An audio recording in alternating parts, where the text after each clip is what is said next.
옛날 중학교 다니다 보면은 이렇게 소변통을 다 모아놔요. 거기에서 사람들한테 나오는 성분을 추출해서 약으로 만들어요. 일부 환자들은 자기 소변을 받아서 먹기도 하잖아요. 근데 그렇게 좋은 건 아니고.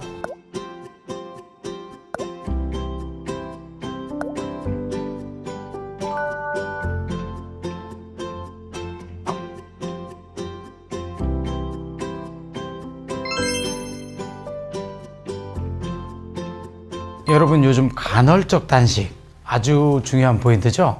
미국 내과학회에 실린 논문에는 일반 채식주의자가 비건인데 유지방, 계란, 유제품 같은 거를 같이 하는 식사를 패스코, 그리고 거기에 메디테리안, 지중해식, 야채 위주죠. 이 식사가 가장 좋다고 합니다. 하지만 거기에 플러스 간헐적으로 위를 비워주는 식사가 아주 일반 사람한테는 좋다고 합니다. 그래서 예전부터 농담이지만 저는 환자들한테 어머니 소식하세요 말씀만 드립니다. 적게 먹으라고요. 소처럼 풀만 먹으라고요. 물론 어렸을 성장기에는 육류가 꼭 필요합니다. 하지만 성인에서는 일반전 채식 단백질 요걸로도 충분합니다. 하지만 당뇨 환자한테서 패스코 메디아 다이어트 아주 좋습니다. 하지만 당뇨약을 먹는 환자가 간헐적 단식을 할 경우에는 잘못하면은 저혈당에 빠질 위험이 아주 높고 저혈당에 빠지면 사망할 수도 있기 때문에 간헐적 단식은 함부로 하시는 게 좋진 않습니다.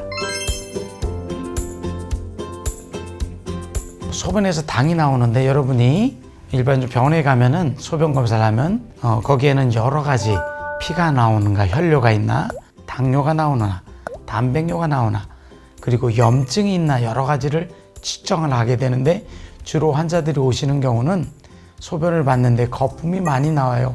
혹시 단백뇨가 있지 않나요? 하고 많이 오십니다. 물론 일부 환자한테서는 단백뇨가 있다면은 정밀 검사를 통해서 신장에 문제가 있나 체크를 해야 합니다. 하지만 당뇨, 소변에 당이 나오는 걸 1단계, 2단계, 3단계, 4단계로 해서 4단계 정도 나오면은 정말로 혈당이 200 이상 높은 당뇨 환자일 가능성이 높고, 예전부터 당뇨 환자들은 소변을 보면 개미가 모인다 그런 얘기가 있잖아요. 하지만 그렇게 많은 당이 나오진 않기 때문에 저도 소변 맛을 보진 않았지만 달진 않습니다. 하지만 소변에 당이 분명히 나오고 있기 때문에 일반 정상적인 건강한 사람에서는 소변에 당이 나오지 않습니다. 내가 만약 일시적으로 신장에 염증이 생기면 일시적으로 나올 수는 있습니다.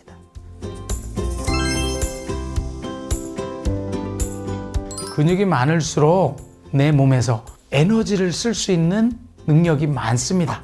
그래서 똑같은 음식을 먹더라도 칼로리 소비량이 많기 때문에 훨씬 당뇨가 덜 걸린다고 볼 수도 있습니다. 하지만 보디빌더가 만에 하나 더 많은 하이팻 다이어트를 한다면 당뇨가 아닌 다른 질환에 걸릴 수도 있기 때문에 주의를 해야 합니다. 그래서 황제 다이어트가 탄수화물 60, 단백질 30, 지방 10%가 일반적인. 그래서 저는 탄수화물 한 줄여요. 40-50%. 단백질 올려요. 지방도 한 10%인데 조금. 근데 황제 다이어트는 하이 프로테인인데 플러스 하이 팻 다이어트예요. 탄수화물, 단백질은 그람당 4칼로리를 내요. 지방은 그람당 9칼로리. 그래서 에스키모나 북극 지방에서는 하이팻 다이어트, 왜? 추우니까 많은 열량이, 그래서 하이팻 다이어트 필요하지만 일반적인 사람들한테서 하이팻 다이어트는 너무 칼로리가 많죠? 결국은 어떻게 돼요? 쌓이면서 뚱뚱해지면서 혈관이 막혀요. 황제 다이어트를 주장한 그 미국의 심장마비로 사망을 했죠. 저는 당뇨 환자한테 고기 드세요 그래요. 고기, 지방이 없는 고기와 야채를 먹고 후식으로 국수, 누룽지, 면 같은 거는 맛만 보세요 그래요. 그리고 마지막 혹시 이제 팁인데, 최근에는 CGBM이라는 그 연속 혈당 측정기라는 게 있습니다. 여기를 달 수 있어요. 한 2주간 찰 수가 있어요. 그러면 내가 이거를 차서 앱을 깔고 측정을 해요. 물론 정확도가 좀 낮아요. 왜? 피 속에 있는 당이 아니라 내 근육에 있는 모세혈관의 당을 재기 때문에 체크를 하면은 일반적으로 고기 먹고 야채면 안 올라가요. 100, 110, 100이. 자장면을 먹었다 하면 200, 300 쫙 올라가요. 그래서 돈이 들더라도 한번 달아보라고 권고를 해요. 수시로 밥을 먹기 전, 밥을 먹고 30분은 재보라고. 그러면은 야, 이 내가 음료수라는 뭐 이렇게 올라가는구나. 자장면 먹고 이렇게 뭐 올라가는구나. 아, 이 음식을 내가 적게 먹고 가능한 피하는 거 좋겠구나 하고 환자들이 유념을 하게 돼요. 여러분 당뇨에 대해서 잘 이해하셨는지 모르겠습니다. 앞으로 여러분이 당뇨가 걱정된다면 본인의 체중 관리에 아주 힘쓰시고 가능한 병원에 내원하셔서 혈당, 혈압, 혈액 검사도 해서 자기의 고지혈증을 측정해서 상담을 받아보시기 바랍니다. 여러분 다큐멘터리 좋아요, 구독 부탁드립니다. 감사합니다.